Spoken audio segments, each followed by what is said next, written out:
Hello students, आज हम करेंगे क्लास 12th की एनसीईआरटी की एक्सरसाइज 1.1 का question number 11।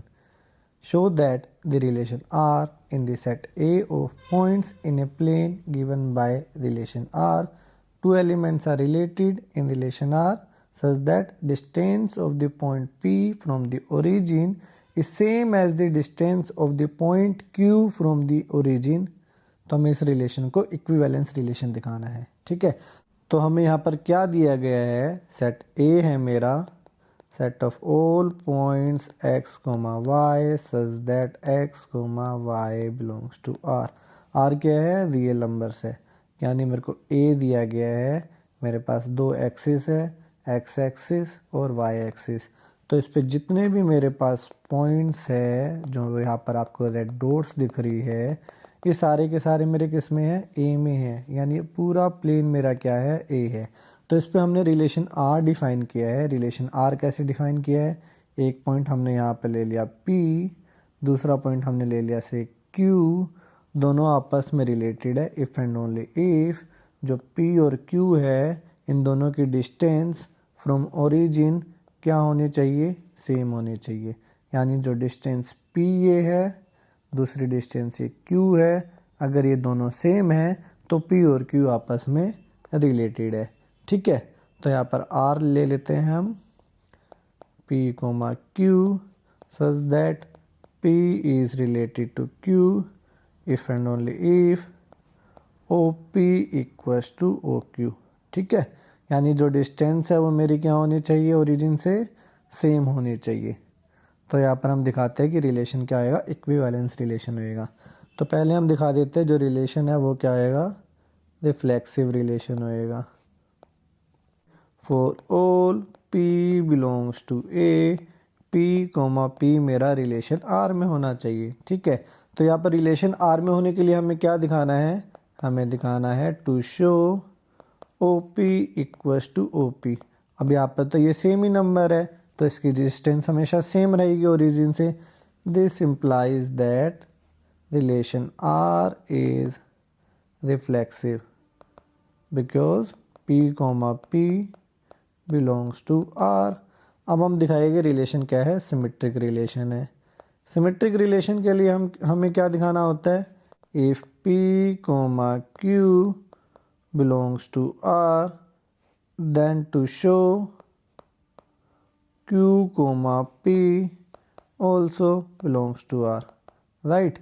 P comma Q belongs to R, इसका क्या मतलब है, P comma Q belongs to R implies that OP equals to OQ। ठीक है, that means अगर मेरा OP equals to OQ है, यानी मेरा OP equals to OQ है, this implies that OQ equals to OP as well। This implies that OQ equals to OP। This implies that Q comma P belongs to R, right? अब हम दिखाएंगे जो relation है वो क्या होएगा, transitive ही होएगा। तो ट्रांजिटिव रिलेशन में हमें क्या दिखाना है, if P comma Q belongs to R, Q comma say S belongs to R, then to show P comma S belongs to R। ठीक है, P comma Q belongs to R implies that OP equals to OQ, QS belongs to R, this implies that OQ equals to OS। यहाँ से OP equals to OQ है, OQ equals to OS है, this implies that OP equals to OS। this implies that P comma S belongs to R। this implies that R is transitive relation. तो यहाँ से हमने दिखाया कि relation मेरा reflexive भी है, सिमेट्रिक भी है और ट्रांजिटिव भी है। ठीक है, this implies that R is an equivalence relation. ठीक है, अब दूसरा हमसे क्वेश्चन में पूछा था कि इक्विवेलेंस क्लास ऑफ पी क्या आएगी। तो यहाँ पर हमने लेना है कि let P be a non zero point. तो हमें क्या निकालना है, P की इक्विवेलेंस क्लास निकालनी है।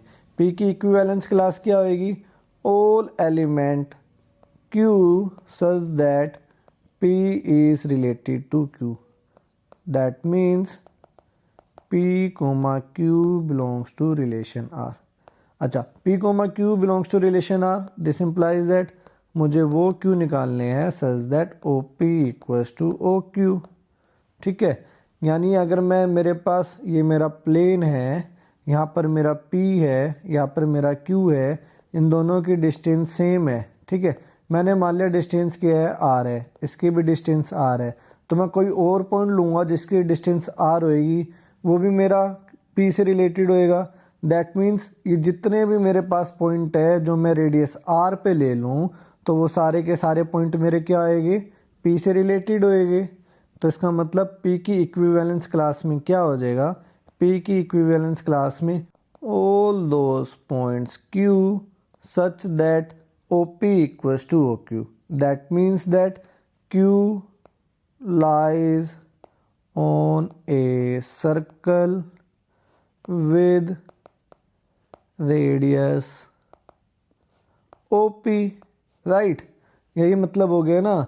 So this implies that equivalence class of P is all the points Q that lies on a circle with radius OP. ठीक है.